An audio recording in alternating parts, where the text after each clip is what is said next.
Good morning students. बेटा मैं last जहाँ से बेटा छोड़ा था मल्टीप्लिकेशन करवा रहा था उसका नेक्स्ट पार्ट करवा रहा हूँ। ठीक है, देखना बेटा, एक बात आपको बता दूँ बेटा, जैसे हमें ए गिवन है, मान लीजिए ए गिवन है 1 2 3 4 है ना, हमें ए स्क्वायर फाइंड करना है।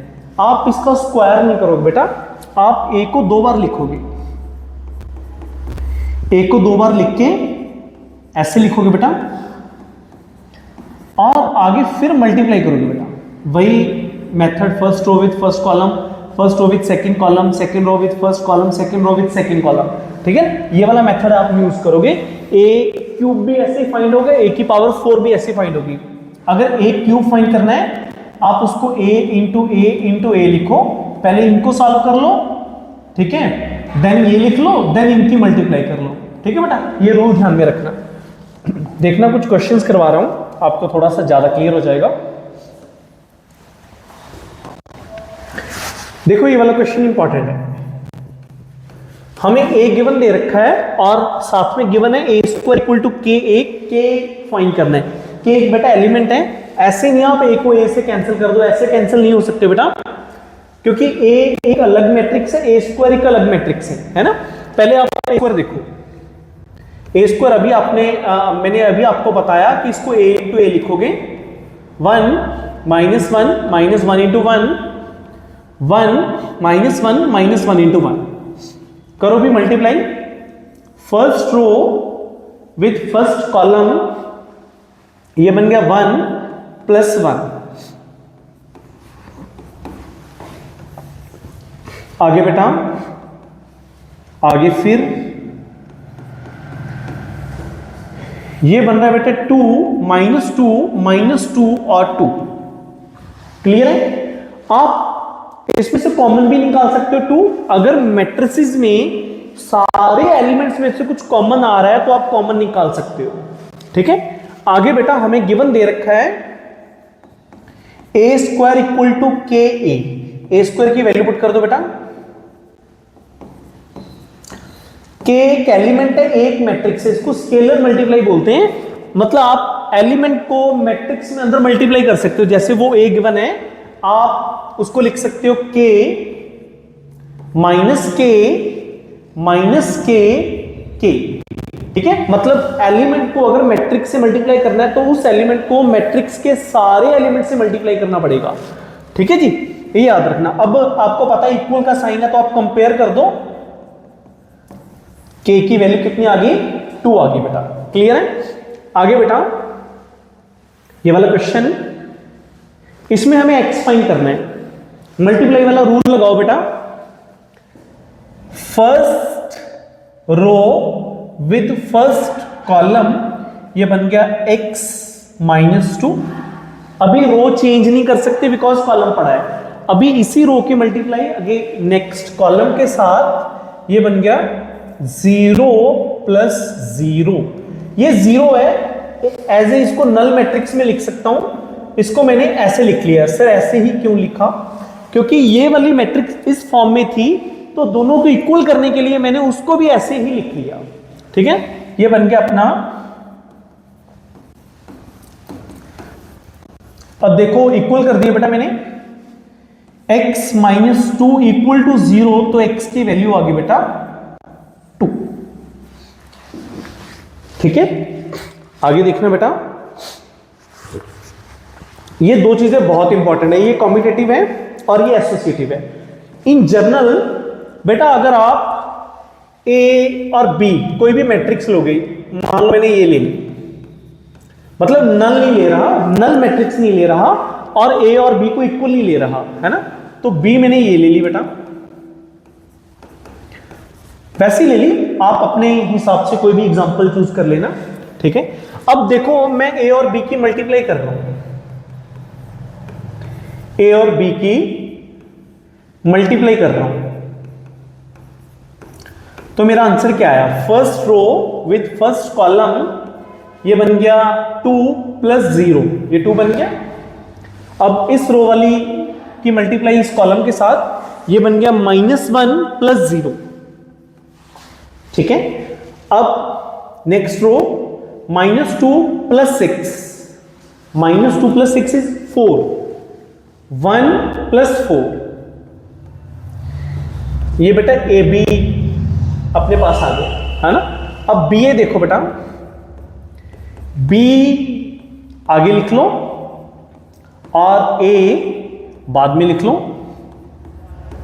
करो जी मल्टीप्लाई।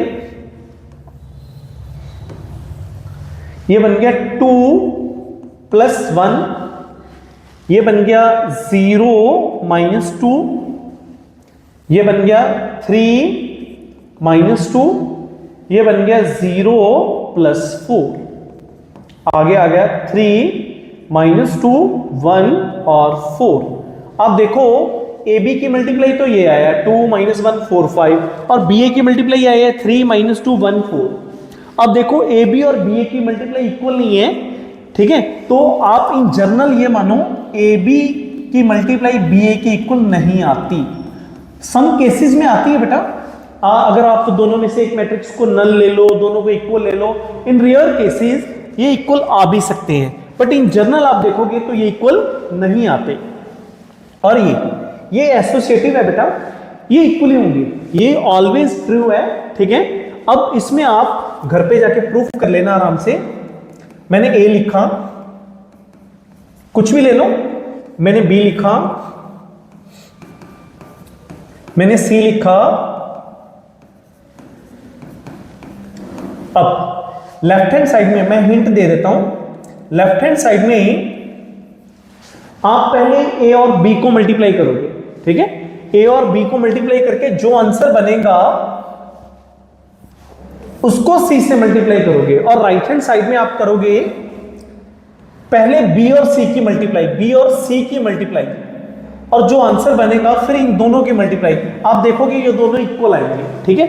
ये हमें प्रॉपर्टी ट्रू मिलेगी, ये हमें प्रॉपर्टी ट्रू मिलेगी, और ये वाली प्रॉपर्टी हमें इन जनरल ए बी का आंसर बी ए के इक्वल नहीं मिलेगा, ठीक है, ये ध्यान रखना बेटा।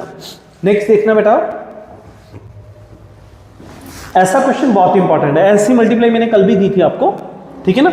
ऐसा क्वेश्चन बहुत इंपॉर्टेंट है बेटा, देखना।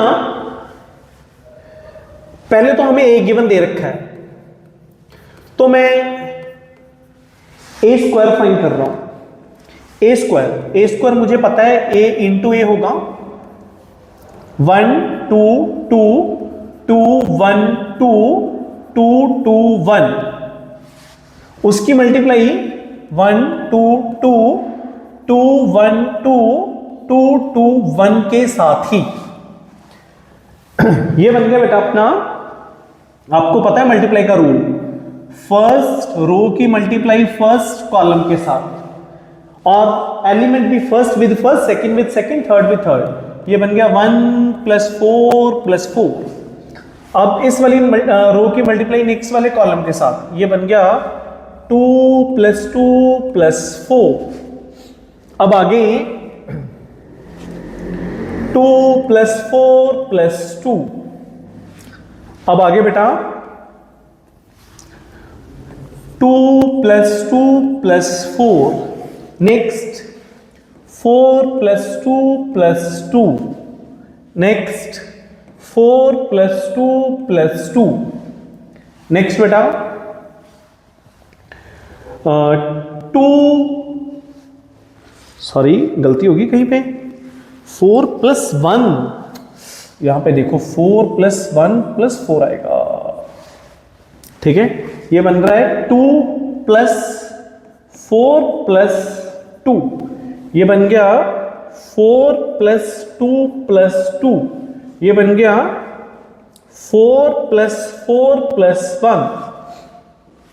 आगे ये आ गया 9, ये आ गया 8, ये आ गया 8, ये आ गया 8 भाई, ये भी 9, ये भी 8, 8 भाई 8 और 9, ठीक है जी।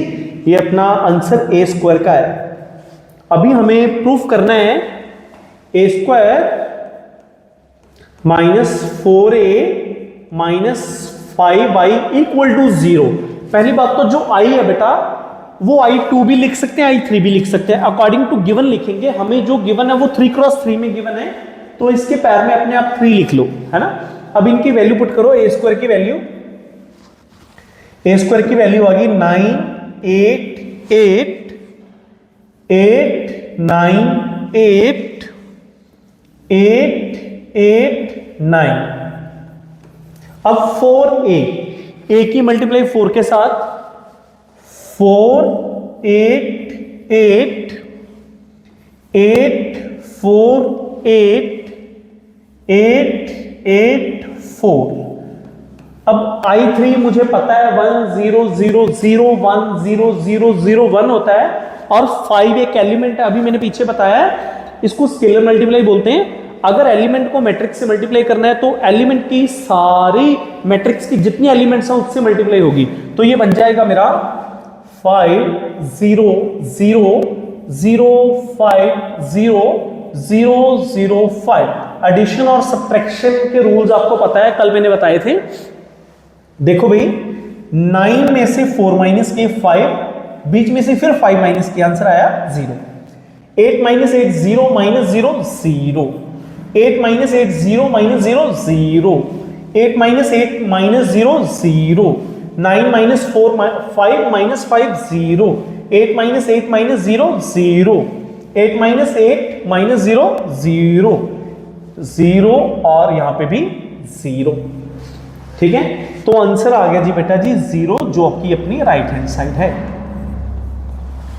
जो कि बेटा जी अपनी राइट हैंड साइड है। ठीक है, ये वाला क्वेश्चन इंपॉर्टेंट है, ये पेपर में क्यूब में भी आ सकता है, a की पावर 3 में भी आ सकता है। जैसे मैंने a स्क्वायर निकाला है, ऐसे ही आगे एक क्यूब भी फाइंड हो जाएगा।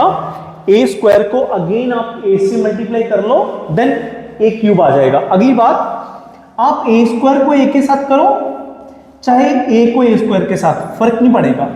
रीजन, हमें पता है a क्यूब को ऐसे लिख सकता हूं। अभी एसोसिएटिव में मैंने सीखा है मल्टीप्लाई इन दोनों को पहले कर लो, चाहे इन दोनों की पहले कर लो, कोई फर्क नहीं पड़ेगा, है ना। अगर इन दोनों की पहले करूंगा तो a स्क्वायर इंटू ए बनेगा, अगर ऐसे करूंगा तो ये बनेगा a इंटू ए स्क्वायर। तो इन दोनों में कोई फर्क नहीं है बेटा, ठीक है, इन दोनों में कोई फर्क नहीं है।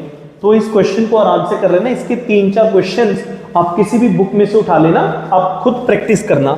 नेक्स्ट बेटा, नेक्स्ट क्या है, मान लीजिए क्वेश्चन दे दिया हमें, एक क्वेश्चन दे दिया, given example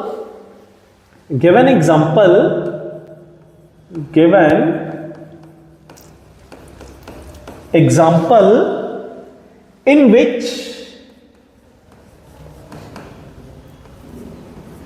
which a is not equal to 0, b is not equal to 0, but ab equal to 0, है ना, ab equal to 0। अब देखना बेटा, मुझे a 0 नहीं लेना। a 0 कब आएगा, जब a के सभी एलिमेंट्स को मैं 0 ले लूंगा, a की सारी एंट्रीज को मैं 0 ले लूंगा। तो मुझे a 0 नहीं लेना, तो मैं क्या कर रहा हूं, मैंने यहां पे एक एलिमेंट लेके बाकी सभी 0 ले लिए। उन्होंने बोला सारे नहीं 0 लेने, तो मैंने कुछ ले ली।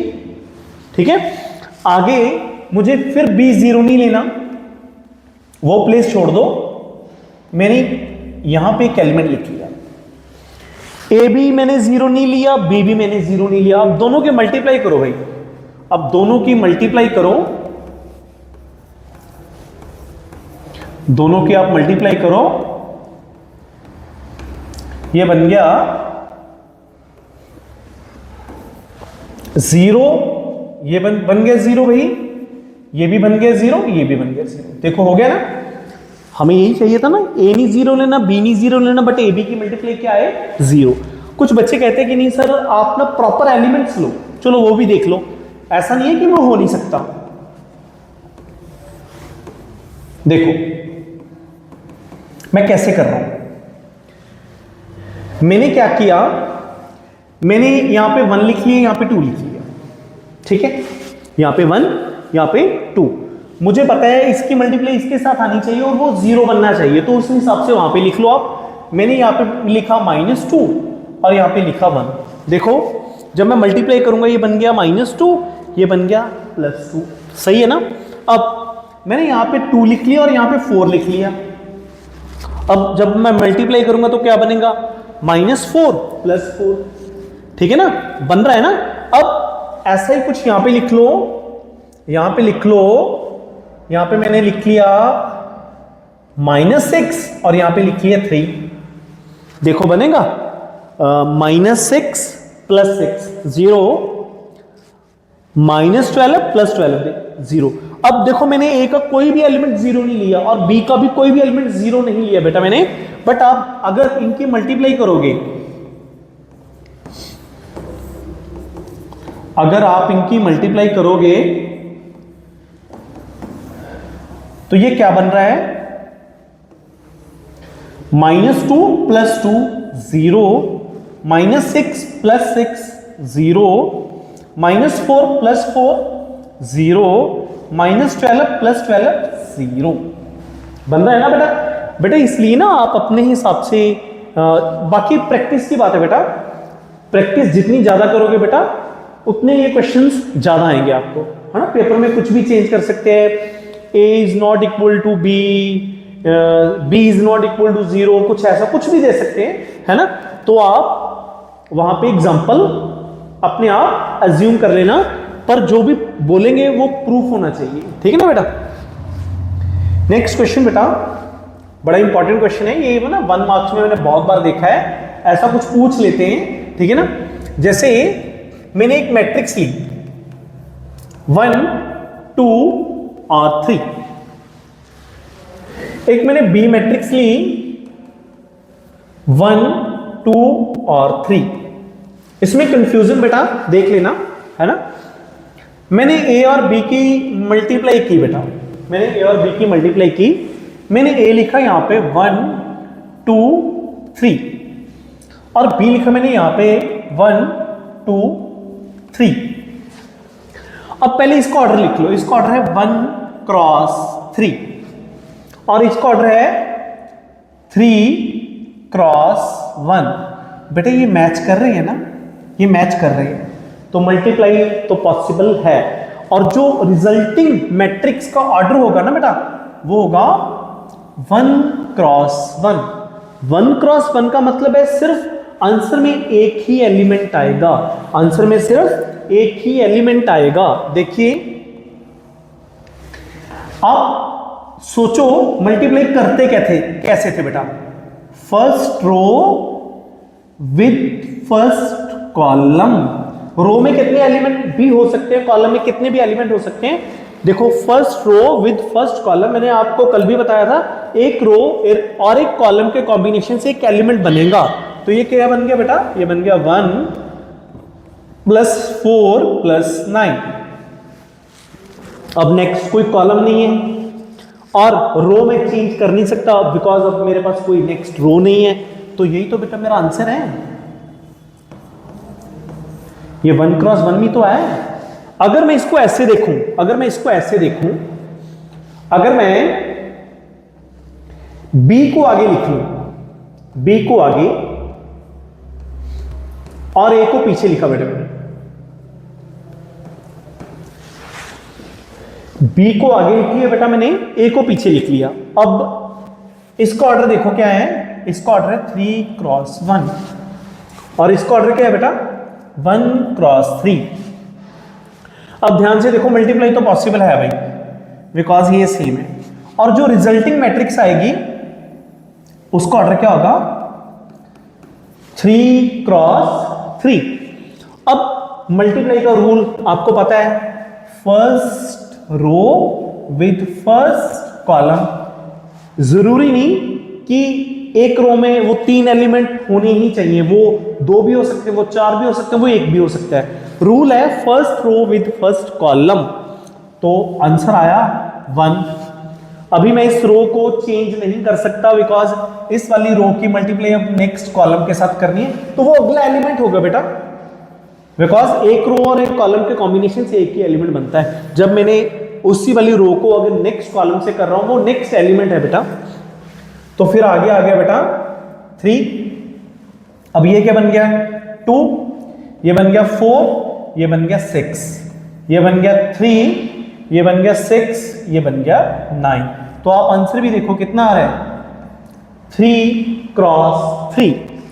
ये आ रहा है 1 क्रॉस 1, ये आ रहा है 3 क्रॉस 3। इस क्वेश्चन में ना बहुत से बच्चों को कंफ्यूजन होती है, इसलिए बेटा ये मैंने क्वेश्चन आपको करवा दिया, ठीक है ना, कि आप ध्यान से इसको देख लेना कि भाई इनकी मल्टीप्लाई कैसे करनी है और इनकी मल्टीप्लाई कैसे करनी है, दोनों की मल्टीप्लाई डिफरेंट है। और बाकी आपको मैंने बताया ही था, ए बी और बी ए की मल्टीप्लाई इन जनरल इक्वल नहीं आती। आप यहाँ पे भी फिर से एग्जांपल देख सकते हो, है ना बेटा। नेक्स्ट टॉपिक है transpose of A matrix. Transpose of A matrix. बेटा मान लीजिए आपके पास एक मैट्रिक्स गिवन है ए, ट्रांसपोज के लिए उसको टी से रिप्रेजेंट करते हैं। जा बेटा ऐसे लिख देते हैं। ट्रांसपोज होता क्या बेटा, जो आपके पास पहली रो होगी बेटा उसको आप पहले कॉलम में चेंज कर लो, और जो सेकंड रो होगी बेटा उसको आप सेकंड कॉलम में चेंज कर लो। मतलब जितनी भी रो है उनको सबको कॉलम्स में चेंज कर लो, ठीक है। मतलब रो अपने आप कॉलम्स में कन्वर्ट हो चुके हैं और कॉलम अपने आप रोज में कन्वर्ट हो चुके हैं बेटा, उसको बोलते हैं ट्रांसपोज ऑफ ए मैट्रिक्स। देखो जैसे एक मैट्रिक्स है ना, इसका जब मैं ट्रांसपोज करूंगा तो ये वाली सारी रो एक कॉलम बन जाएगी बेटा। आप ऐसे भी कह सकते हो, जैसे इसका ऑर्डर है 1 क्रॉस 3, तो इसका ऑर्डर हो जाएगा 3 क्रॉस 1। ट्रांसपोज से बेटा एम और एन भी शफल हो जाएंगे, ठीक है। तो ट्रांसपोज क्लियर है बेटा कि ट्रांसपोज है क्या, ट्रांसपोज में रो कॉलम में और कॉलम रो में कन्वर्ट हो जाती है। अब इसकी थोड़ी सी प्रॉपर्टीज देख लो बेटा। प्रॉपर्टीज ऑफ ट्रांसपोज, सबसे पहली प्रॉपर्टी है बेटा, आप दो मैट्रिसेस को ऐड करके ट्रांसपोज करो, चाहे आप ट्रांसपोज करके ऐड करो, चाहे आप ऐड करने के बाद ट्रांसपोज करो, चाहे ट्रांसपोज करने के बाद ऐड करो, तो उसमें कोई चेंज नहीं आएगा, है ना। जैसे एग्जांपल ए गिवन है मेरे पास, बी गिवन है मेरे पास,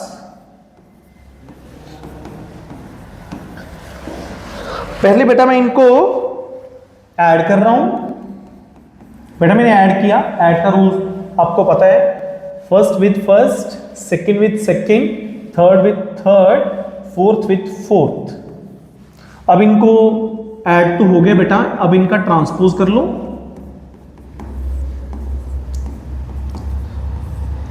ये बेटा अपनी लेफ्ट हैंड साइड आ गई, ठीक है। अब राइट हैंड साइड क्या है बेटा, राइट हैंड साइड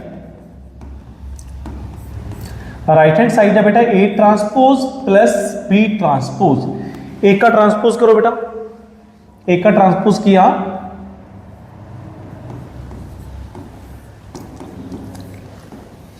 ए का ट्रांसपोज किया, ठीक है। अब बी का ट्रांसपोज करो। अब दोनों को ऐड करो बेटा,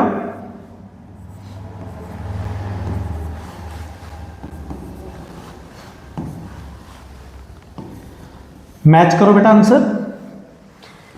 ऐड करके ट्रांसपोज किया था पहले, बाद में बेटा मैंने ट्रांसपोज करके ऐड किया था, दोनों में बेटा कोई चेंज नहीं है बेटा, तो ये अपनी ट्रांसपोज की फर्स्ट प्रॉपर्टी है। अब सेकंड प्रॉपर्टी बेटा, सेकंड प्रॉपर्टी, एक मैट्रिक्स का आप अगर दो बार ट्रांसपोज करोगे ना बेटा, तो वो वापस वही मैट्रिक्स आ जाएगी, ठीक है, वापस बेटा वही मैट्रिक्स आ जाएगी। देखना, जैसे मैंने एक मैट्रिक्स लिखी, मैंने इसका ट्रांसपोज किया बेटा। अब आपको ट्रांसपोज का मीनिंग क्लियर है ना, ठीक है। अब दोबारा से फिर ट्रांसपोज किया बेटा मैंने, ये फर्स्ट रो है, ये फर्स्ट कॉलम बन गया, ये सेकंड रो है, ये सेकंड कॉलम बन गया, ये थर्ड रो है बेटा, ये थर्ड कॉलम बन गया। चेक करो आंसर, मतलब दो बार ट्रांसपोज करने से ट्रांसपोज खत्म हो जाएगा, तो वापस आंसर ए आ जाएगा। अब थर्ड प्रॉपर्टी बेटा, थर्ड प्रॉपर्टी है बेटा, एक हमारे पास स्केलर है k, एक मैट्रिक्स है A। आप इन दोनों की मल्टीप्लाई कर लो और बाद में ट्रांसपोज कर दो, चाहे आप मैट्रिक्स का ट्रांसपोज करके स्केलर से मल्टीप्लाई कर दो, एलिमेंट से मल्टीप्लाई कर दो, दोनों के आंसर में कोई डिफरेंस नहीं होगा बेटा। देखो कैसे, मैंने एक मैट्रिक्स ली A,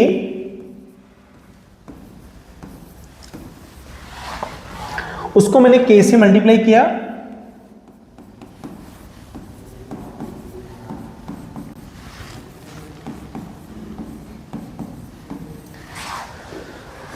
उसका मैंने ट्रांसपोज किया बेटा,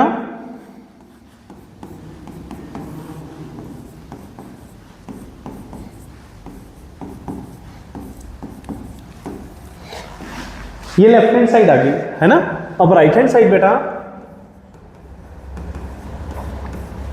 ए का ट्रांसपोज किया मैंने, ए का ट्रांसपोज आ गया, ठीक है, ए का ट्रांसपोज आ गया। अब इसको k से मल्टीप्लाई कर लो, ये बन गया 2k, 4k, 1k और 6k। देखो बेटा आंसर मैच करो, 2k, 4k, 1k, 6k। तो ये बेटा मेरी थर्ड प्रॉपर्टी है। और फोर्थ प्रॉपर्टी बेटा, ये लास्ट प्रॉपर्टी है बेटा ट्रांसपोज की, है ना। तो देखना ये फोर्थ प्रॉपर्टी क्या है, ये बहुत इंपॉर्टेंट प्रॉपर्टी है, बहुत बार पेपर में आएगी बेटा। एक मैट्रिक्स है A और एक मैट्रिक्स है B, दोनों की मल्टीप्लाई करके अगर ट्रांसपोज करोगे और आप ब्रैकेट को ओपन करोगे ना, तो ये पीछे से ओपन होनी स्टार्ट होगी। तो ये बनेगा B का ट्रांसपोज और A का ट्रांसपोज। अगर ये तीन होगी ना, A B C का ट्रांसपोज, वो बनेगा C का ट्रांसपोज, B का ट्रांसपोज, A का ट्रांसपोज, है ना। तो मैं अपने आप से यहां पे एक मैट्रिक्स ले रहा हूं A, एक मैं B ले रहा हूं,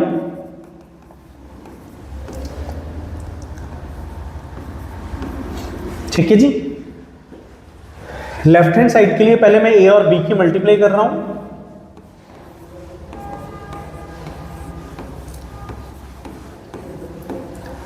इनकी बेटा मल्टीप्लाई करो, first row with first column, ये बन गया 2 + 0, है ना। और first row with second column, ये बन गया 1 + 0। अब यहां पे -2 + 16, अब यहां पे बेटा -1 + 12, ये बन गया 2, 1, 14, 11। ये A B की मल्टीप्लाई है बेटा, A और B की मल्टीप्लाई। अब आगे मैं उसका ट्रांसपोज कर रहा हूं बेटा, क्या बना बेटा ये 2, 1, 14, 11। तो ये मेरी लेफ्ट हैंड साइड है बेटा। अब right hand side, right hand side है बेटा B का ट्रांसपोज इंटू A का ट्रांसपोज। B का ट्रांसपोज क्या आएगा बेटा, लिख लो 2, 1, 4, 3। A का ट्रांसपोज क्या आएगा बेटा 1, 0, -1, 4। करो बेटा मल्टीप्लाई, मल्टीप्लाई का रूल आपको पता ही है बेटा। ये आ गया 2 + 0, -2 + 16, 1 + 0, -1 + 12। ये बन गया बेटा 2, 14, 1, 11। चेक करना बेटा, वो रही ये अपनी LHS थी, है ना। क्या आ रहा है आंसर, फर्स्ट है 2, 2, 14, 14, 1, 1, 11, 11। ठीक है, तो ये प्रॉपर्टी होगी बेटा, ये प्रॉपर्टी इंपॉर्टेंट है, याद रखना। A B का transpose is equal to B transpose A transpose. ठीक है, आज बेटा एक तो मैंने मल्टीप्लिकेशन की आपको कुछ एग्जांपल्स करवाएंगे, ठीक है, बाकी तो आप प्रैक्टिस करोगे तभी क्लियर हो पाएगा। अगर कोई एग्जांपल मेरे से रह गई हो तो बेटा मुझे बता देना, मैं वो करवा दूंगा, मैं अगले लेक्चर में ऐड ऑन कर दूंगा, ठीक है। और ये मैंने आज ट्रांसपोज पढ़ाया और उसकी 4 प्रॉपर्टीज पढ़ाई हैं। एक 4th प्रॉपर्टी बेटा बहुत इंपॉर्टेंट है, आप इसको घर पे जाके अच्छे से करोगे। अभी मेरा टॉपिक सिमेट्रिक और स्क्यू सिमेट्रिक पेंडिंग है, वो बेटा मैं कल करवाऊंगा, ठीक है। और ये देख लेना बेटा। ओके बेटा, थैंक यू बेटा, कल मिलते हैं।